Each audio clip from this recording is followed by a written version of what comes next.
மூன்றாவதா நம்ம வீட்டில் மிகவும் முக்கியமான அறை என்ன? பூஜை அறைக்கு அடுத்து ரொம்பவும் முக்கியமான அறை நம்ம வீட்டு சமையல் அறை தாங்க. அந்த அறையில் தான் நமக்கு சாப்பாடு போடக்கூடிய அன்னலட்சுமி குடியிருக்கிற இடம் தாங்க சமையல் அறை. அதனால் அந்த இடத்த ரொம்பவும் தூய்மையாக வச்சுக்கணும்.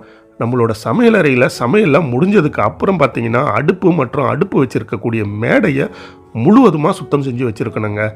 சில வீடுகளில் காலையில் பார்த்துக்கலாம் அப்படின்ற மாதிரி எல்லா பாத்திரங்களையும் அப்படியே தூக்கி அந்த சமையல் அறையிலையும் சரி, சமையல் அறையில் பாத்திரங்கள் கழுவக்கூடிய அந்த சிங்க்லையும் போட்டு விட்டுடுவாங்க. அது ரொம்பவும் தவறான ஒரு முறை.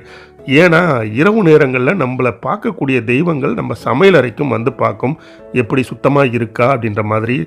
நம்மளுக்கு சாப்பாடு போடக்கூடிய அன்னலட்சுமி குடி இருக்கக்கூடிய ஒரு இடத்தையே நம்ம சுத்தமாக வச்சுக்க முடியலன்னா நம்ம வீட்டை எப்படி நம்ம வச்சுப்போன்ற மாதிரி தெய்வங்கள் நினைக்க ஆரம்பிச்சிடும்.